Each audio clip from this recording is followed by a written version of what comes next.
My wife believed her best friend's lie that I cheated and left me. When the truth came out, it was too late to save the trust. I should have seen it coming when Veronica started showing up uninvited to our dinner parties. She'd sit across from me at our mahogany dining room table, watching every interaction between my wife Melissa and me with those calculating brown eyes that reminded me of a hawk sizing up prey. Always asking pointed questions about my work trips, my late meetings, my new female colleague Patricia who joined our marketing team 6 months earlier after transferring from our Seattle office. Veronica had been divorced twice by 35, and both stories followed the same pattern. The first husband supposedly cheated with his secretary during the company Christmas party, a betrayal she discovered through mysterious text messages she'd found on his phone. The second with a woman from his CrossFit gym who sent him workout videos and motivational quotes that Veronica insisted were coded romantic messages. Now she was working on destroying everyone else's marriage too, like misery was a contagious disease she needed to spread through our entire social circle. She had this way of inserting herself into conversations about relationships, always with stories about signs she'd missed or red flags other women were ignoring. She'd nod knowingly when married friends complained about their husbands working late, then pull them aside later to plant seeds of doubt with questions like, have you checked his credit card statements lately? Or does he guard his phone more than he used to? She was like a relationship terrorist, using intimate knowledge of her friends' insecurities to detonate their happiness from within. The poison started small, almost imperceptible at first. Little comments to Melissa about how I seemed distant lately, how I was checking my phone more often during dinner, how I'd developed this habit of stepping onto the porch to take calls from work instead of handling them in front of her, how I was dressing better for the office, buying new shirts and ties when my old ones were perfectly fine hanging in our closet, how married men who suddenly start caring about their appearance are usually trying to impress someone new at work. How married men who suddenly buy new cologne after years of using the same aftershave are definitely having affairs. I wasn't having an affair. I'd started working out at the company gym and taking better care of myself because my doctor said my blood pressure was dangerously high at my last physical. The stress from managing 3 major client accounts, including a pharmaceutical company that demanded perfection on every campaign and a tech startup that changed their entire brand strategy weekly, was literally killing me. I'd promised Melissa I'd get healthier, start eating better, exercise regularly, and stop letting work consume every waking moment of my life. The new cologne was from Melissa herself, a Christmas gift she'd picked out at Macy's during their holiday sale that I'd finally started using regularly, instead of letting it collect dust on my dresser next to the watch she'd given me for our 3rd anniversary and the cufflinks from our wedding day. But Veronica twisted everything into evidence of infidelity, building a case against me, one innocent detail at a time like a prosecutor assembling evidence for a trial. When I got promoted to regional sales manager and started traveling more frequently to oversee accounts in 4 different states, she convinced Melissa I was using business trips as cover for secret rendezvous in hotel rooms across the Midwest. When I bought Melissa surprise diamond earrings for our 6th anniversary using money I'd saved from my promotion bonus, Veronica said guilty husbands always overcompensate with expensive gifts to ease their conscience before the truth comes out. When I worked late 3 nights in a row preparing for a major client presentation that could secure $1 million contract for our agency, Veronica suggested I was really having romantic dinners with my mistress at upscale restaurants downtown. The manipulation was sophisticated and relentless. She'd call Melissa during my business trips, asking casual questions about my itinerary disguised as friendly interest, then expressing exaggerated concern about how convenient it was that I always seemed to have reasons to travel alone to cities with vibrant nightlife and plenty of opportunities for infidelity. She'd drive past our house when I worked late, then text Melissa screenshots of our empty driveway at 9 or 10 at night with messages like, just wanted to make sure you were okay tonight since he's working so late again. Hope everything is alright between you two. The psychological warfare was subtle but devastating. Veronica would show up at our house on Saturday mornings with coffee and pastries from the expensive bakery downtown, ostensibly to spend time with Melissa, but really to interrogate her about the intimate details of our relationship. She'd ask probing questions disguised as friendly concern, each one designed to plant doubt about my faithfulness and commitment. How has your intimacy been lately? She'd ask while sipping her latte. Does he seem preoccupied during conversations? Have you noticed any changes in his routine that might seem suspicious? Is he more protective of his phone than he used to be? When Melissa mentioned that I'd started going to the gym before work instead of after dinner, Veronica suggested that morning workouts were suspicious because they provided perfect cover for meeting someone before the office opened, when hotel lobbies and coffee shops were empty and discreet. When Melissa said I'd been more attentive lately, bringing home flowers on random weekdays and suggesting spontaneous date nights to new restaurants, Veronica warned that sudden romantic gestures often indicate guilt about ongoing infidelity.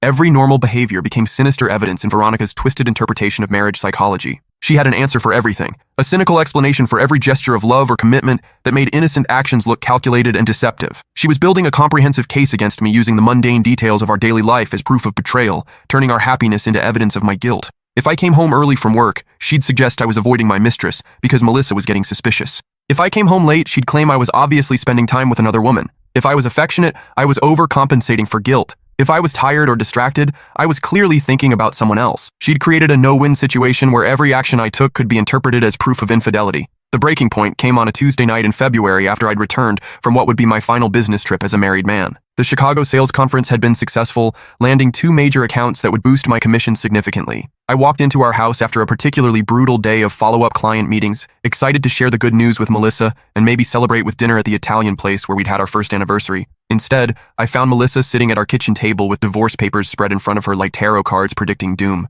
Her laptop was open beside them, showing what looked like legal websites about division of assets and articles about recovering from marital infidelity. There were printed emails, bank statements, and what appeared to be a timeline she'd created documenting my alleged suspicious behavior over the past 6 months. Her eyes were red and swollen from crying, with dark circles underneath that suggested she'd been losing sleep for days or maybe weeks. She'd been beautiful when I married her, with auburn hair that caught light like fire and a smile that made strangers stop to look twice on the street. She had this infectious laugh that could fill an entire restaurant and a way of listening that made you feel like the most interesting person in the world. Now she looked hollow, defeated, like someone had drained all the life and hope from her face and left behind only exhaustion and betrayal. "Where were you really last weekend?" she asked without looking up from the legal documents that represented the end of everything we'd built together. I told her the truth, the same truth I'd been telling for years. Chicago. Regional sales conference at the Palmer House Hotel downtown. Same as I'd told her before I left. Same conference I attended every February for the past 4 years, since joining the agency, and working my way up from junior account executive to regional manager.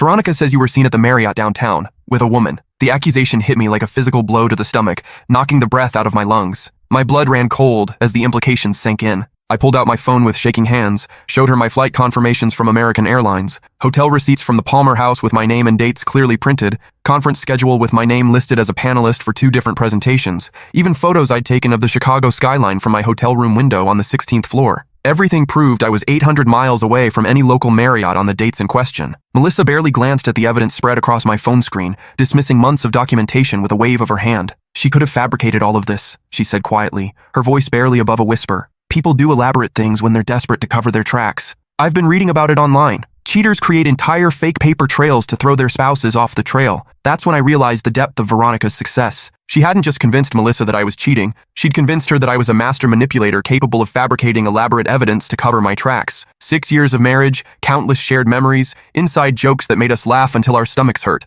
and my wife trusted her vindictive friend more than the man who'd held her hand through her mother's brutal cancer treatments and celebrated every small victory in her struggling graphic design career. I tried reasoning with her, explaining that I'd given presentations at the conference, had dinner with colleagues whose business cards I still had in my wallet, attended networking events where dozens of people could vouch for my presence. I offered to call my coworkers right then and there, put them on speakerphone to confirm my alibi, and prove that I'd been exactly where I said I was. "You could have coached them," Melissa replied, her voice growing colder with each word. "You've had time to get your story straight, coordinate with your accomplices." The paranoia had consumed her completely, transforming my loving wife into someone I barely recognized. Every explanation became more evidence of deception. Every attempt to prove my innocence was twisted into proof of elaborate planning and criminal sophistication. She'd created a closed logical system where my guilt was the only possible explanation for any evidence I could present. I moved out that night, throwing clothes into garbage bags while Melissa sat motionless on our bed, staring at the wall like she was watching our entire relationship dissolve in real time. I grabbed my toiletries, some books, my laptop, and the framed photo of us from our honeymoon in Costa Rica, where we'd ziplined through cloud forests and fallen asleep on beaches with black volcanic sand.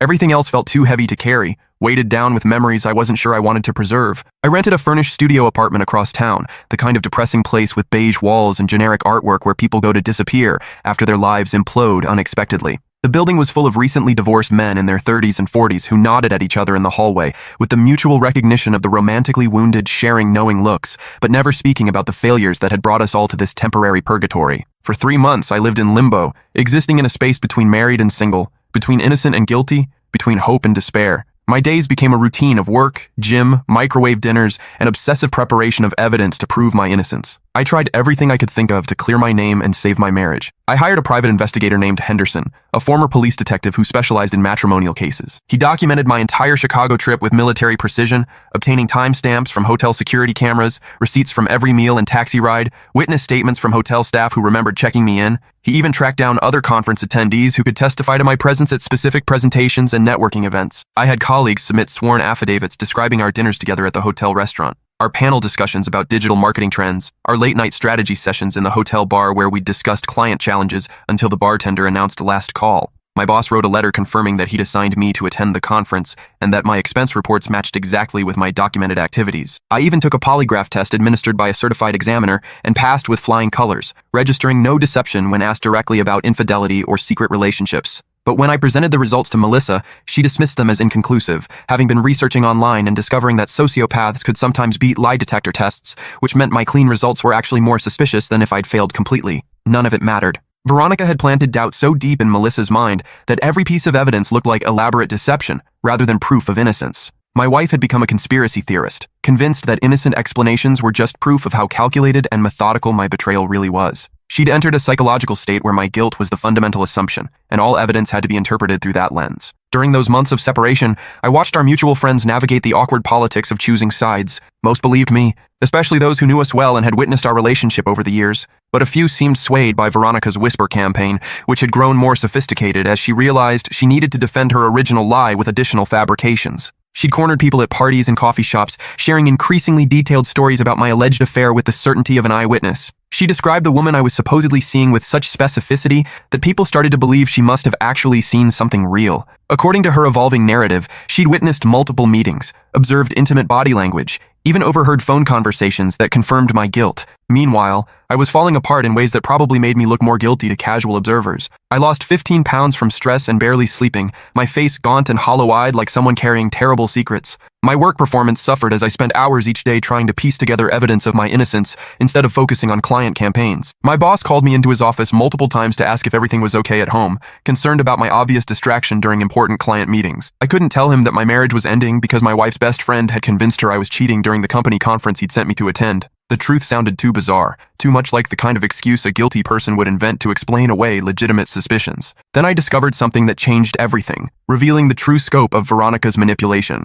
During my 4th month of exile, I ran into Patricia at a coffee shop near our old office building. She looked uncomfortable when she saw me, fidgeting with her new engagement ring while we made awkward small talk about quarterly reports and client deadlines. She kept glancing around nervously, as if worried that someone might see us together and draw the wrong conclusions. Finally, she leaned forward across the small round table and whispered something that made my stomach drop to the floor and my hands shake so violently I nearly spilled my coffee. Veronica had been calling her for months, asking detailed questions about my schedule, my business trips, my interactions with female colleagues at company events. Patricia thought it was strange, but assumed Veronica was planning some kind of surprise party for Melissa, maybe gathering information for a romantic anniversary gesture or birthday celebration. She'd innocently provided comprehensive information about when I'd be traveling, which hotels our company typically booked for conferences, which colleagues I'd be working with on various projects. She'd even mentioned that she'd been planning to attend the Chicago conference herself, though she'd ended up canceling at the last minute due to a family emergency when her grandmother had a stroke. Veronica had used this information to construct her lie about seeing me at the Marriott with surgical precision. She'd known I'd be in Chicago, known I'd have alibis and hotel receipts from the Palmer House, and crafted a story designed to look credible while being impossible to definitively disprove. She'd even incorporated Patricia's canceled attendance to explain how she might have spotted me with a mysterious woman who looked like a colleague. But there was more, and it was worse than I'd imagined in my darkest moments. Patricia had kept Veronica's messages on her phone, including screenshots of increasingly invasive questions about my personal life, requests for photos from company events, even attempts to get Patricia to fabricate stories about romantic feelings between us that had never existed. The messages revealed a months-long campaign of information gathering and psychological manipulation that went far beyond casual curiosity. Veronica had been studying my schedule like a detective, my habits like a stalker, my relationships with co-workers like an intelligence analyst, building a comprehensive profile she could use to destroy my marriage with surgical precision. She'd asked Patricia about my moods after business trips, whether I seemed distracted or guilty when interacting with female colleagues, if I ever made inappropriate comments or suggestions. When Patricia consistently reported that I was professional and appropriate in all interactions, Veronica began suggesting that skilled cheaters were experts at hiding their true nature. She planted the idea that my apparent faithfulness was actually evidence of how calculated and dangerous my deception really was. I took everything to my divorce lawyer, who advised me to confront Melissa directly rather than going through attorneys and courtroom drama. The evidence was compelling and clearly demonstrated a pattern of deliberate deception, but family court judges were used to bitter spouses making accusations about false accusations. Better to present the truth privately and see if our marriage could be salvaged before involving the legal system and making everything public record. I called my wife and asked her to meet me at Riverside Park, the same place where we'd had our first date 7 years earlier. We'd sat on a weathered wooden bench overlooking the water while she told me about her dreams of starting her own design studio, and I'd shared my ambitions of running my own marketing agency someday. We'd talked until sunrise, discovering that we both loved terrible horror movies and expensive coffee, that we both wanted to travel to Iceland and learn to cook authentic Italian food. She agreed to meet, though her voice sounded tired and distant over the phone, like she was speaking to a stranger rather than the man she'd once promised to love for better or worse, in sickness and health, until death did us part. When I showed her Patricia's evidence spread across my tablet screen, something shifted in Melissa's expression for the first time in months. The hardness in her eyes softened slightly, replaced by confusion and the first hint of doubt about the story she'd been fed like poison for so long. For the first time since this nightmare began, she was questioning Veronica's version of events instead of automatically questioning mine. We called Veronica together, putting her on speakerphone while I recorded the conversation on my smartphone. I started asking casual questions about her claims, letting her elaborate on details that hadn't been part of her original story. She became increasingly confident as she talked, adding flourishes and specifics that made the lie more dramatic and convincing with each retelling. She described the hotel lobby where she'd supposedly seen me, the restaurant where I'd allegedly had dinner with my mistress, even the color of the dress the other woman was wearing. Her story grew more elaborate with each detail, revealing the psychology of a compulsive liar who couldn't resist making fiction more compelling than truth. When I asked her to describe the woman she'd supposedly seen me with, she hesitated for just a moment before providing a description that matched Patricia exactly down to her blonde hair, her silver bracelet that caught light when she gestured, even the way she held her coffee cup with both hands when she was concentrating. That's when Melissa spoke up, her voice sharp with sudden suspicion and growing anger. "Veronica," she said slowly, "you've never met Patricia. How would you know what she looks like in such specific detail?" Silence stretched across the phone line for nearly 30 seconds while Veronica realized her critical mistake. She'd gotten so comfortable with her lies that she'd forgotten to maintain consistency with her own fabricated narrative. "I must have seen her photo somewhere," she finally stammered, her confidence evaporating like steam. "Maybe on your husband's social media or something like that." "Where exactly?" Melissa pressed, her lawyer instincts kicking in as she sensed weakness in the testimony. "He doesn't post about work on his social accounts. I've never shown you pictures of his colleagues. I barely know what Patricia looks like myself since I've only met her once at a company picnic." More silence. The pause stretched so long I wondered if the call had dropped. Then Veronica made a critical mistake that revealed not just the depth of her deception, but the twisted psychology behind it. "Look," she said, her voice turning sharp and defensive, abandoning the caring friend persona she'd maintained for months. "I was trying to protect you from getting hurt even worse later. I saw them together at that hotel, and I knew you deserved better than a cheating husband who would eventually humiliate you publicly when the affair became obvious to everyone. But Melissa had done her own homework during our separation. She'd quietly investigated my movements, checking credit card statements, calling hotels to verify my stays, even driving past my depressing apartment at random hours to see if I was really living alone like I claimed. She'd never found any evidence of another woman because there wasn't any evidence to find, no matter how desperately she'd searched for proof of my guilt. I wasn't cheating," Melissa said into the phone, her voice growing stronger and more certain with each word. "Was I, Veronica?" The question hung in the air like a challenge, like a courtroom cross-examination where the witness has been caught in a fundamental contradiction. Veronica could have doubled down on her lie, could have maintained the fiction that had already successfully destroyed our marriage. Instead, her carefully constructed facade cracked completely, revealing the bitter truth underneath. "You're too trusting," she snapped, abandoning all pretense of friendship and concern. "All men cheat eventually. Every single one of them. It's just biology and opportunity and the way they're wired. I was saving you from finding out the hard way like I did. Twice." The venom in her voice was shocking, revealing depths of bitterness and cynicism I'd never suspected. This wasn't about protecting Melissa from infidelity or looking out for her best interests. This was about validating Veronica's poisonous worldview that all marriages were doomed to fail through inevitable masculine betrayal. That's when we understood the true scope of her psychological manipulation. Veronica hadn't caught me cheating because I wasn't cheating. She'd made up the entire elaborate story because she genuinely believed all men were unfaithful and all marriages were temporary arrangements waiting to collapse under the weight of male weakness and selfishness. In her twisted logic, she was being a good friend by forcing the inevitable betrayal into the open before Melissa could be blindsided, like she claimed to have been in her own failed relationships. She'd appointed herself as the messenger of romantic doom, determined to prove that love was an illusion and commitment was a lie that all women would eventually discover. Her mission was to save her friends from the pain of delayed disappointment by creating immediate pain through manufactured betrayal. Melissa hung up the phone and turned to me with tears streaming down her face, her hands shaking as the full weight of what she'd done hit her like a physical blow. The woman I'd married, the woman I'd loved more than anything in the world, had destroyed our marriage based on lies from someone who wanted her to be as miserable and cynical as she was. "I destroyed our marriage over nothing," she whispered, her voice breaking with grief and horror. "I threw away 6 years of love and trust because I believed a lie from someone who wanted me to be as miserable as she was." We sat on that park bench for 3 hours as the sun set over the water, talking through 6 years of relationship history while joggers passed us and children played on nearby swings. Melissa apologized repeatedly, her voice breaking as she recounted how she'd convinced herself that every loving gesture was manipulation, every business trip was a rendezvous, every late night at the office was time spent with another woman. She told me about the sleepless nights she'd spent Googling signs of infidelity, reading forum posts from betrayed spouses, convincing herself that her marriage was doomed while I slept peacefully beside her. She'd been preparing for my betrayal for months, stockpiling evidence of my guilt while systematically ignoring evidence of my innocence and devotion. The paranoia had consumed her gradually, like a slow-acting poison that changed her perception of reality, one doubt at a time. She'd started monitoring my behavior obsessively, analyzing my facial expressions for signs of deception, interpreting my affection as guilt, and my natural ups and downs as evidence of a secret emotional life she wasn't part of. I wanted to forgive her immediately. Part of me was so relieved to be vindicated that I would have moved back home that same evening and pretended none of this nightmare had ever happened. But another part of me, the part that had spent months being treated like a criminal by the person who was supposed to love me unconditionally, couldn't just forget the damage that had been done to both of us. The man who'd been falsely accused of betraying his wife couldn't shake the memory of packing clothes into garbage bags while his marriage disintegrated around him.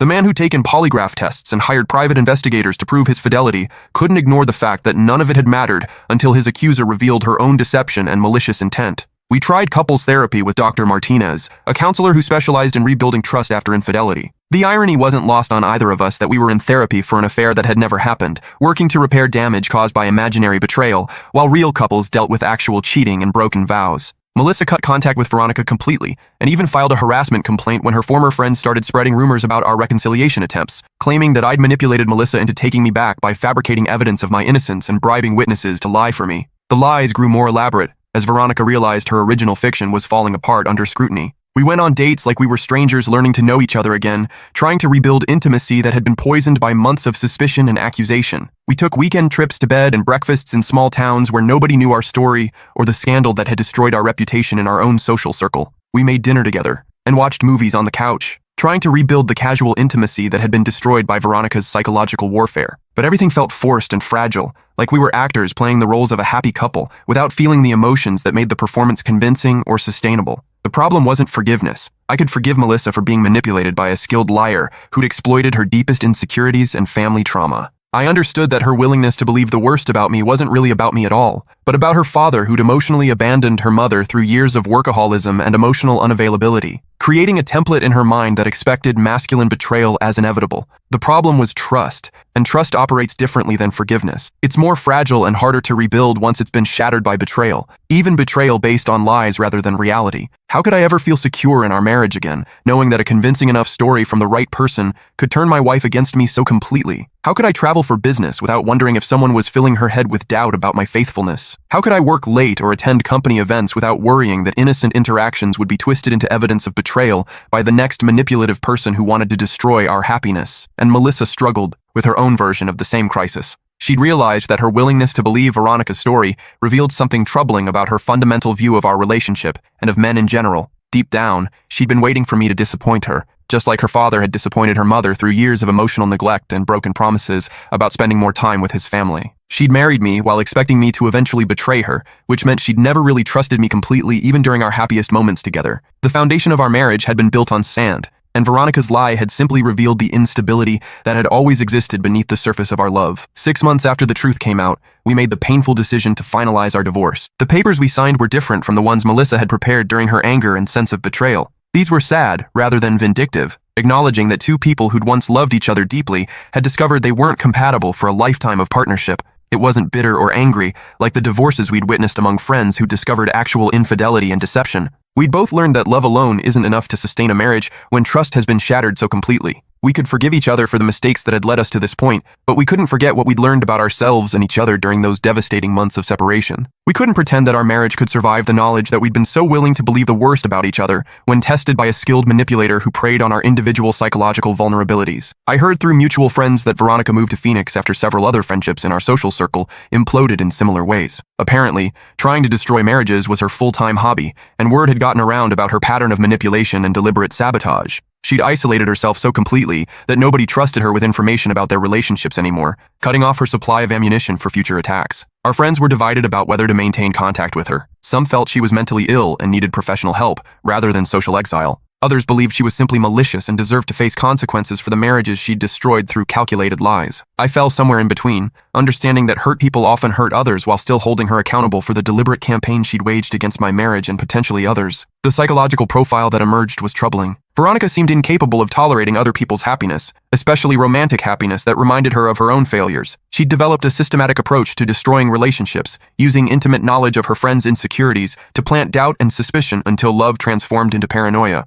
Melissa started dating someone new about 18 months after our divorce was finalized. A divorce accountant named Trevor who understood the complexities of rebuilt trust and the challenges of second relationships after betrayal. He'd been genuinely betrayed by his ex-wife's actual affair with her personal trainer, which gave him perspective on both the pain of real infidelity and the importance of open communication in relationships scarred by past trauma. I was genuinely happy for her when they got engaged 2 years later. She deserved someone who could give her the fresh start I couldn't provide, someone whose love wasn't complicated by the memory of false accusations and broken trust. At their wedding, I watched from a respectful distance as she danced with her new husband, laughing in a way I hadn't seen since before Veronica entered our lives with her poison and lies. She looked genuinely happy, free from the anxiety and suspicion that had consumed the final months of our marriage. Trevor understood her triggers and insecurities without taking them personally, something I'd never learned to do effectively. He could reassure her fears without feeling accused, support her healing without feeling responsible for her pain. As for me, I'm more cautious now in ways that probably aren't entirely healthy for future relationships. When I started dating again, I found myself screening potential partners for signs of paranoia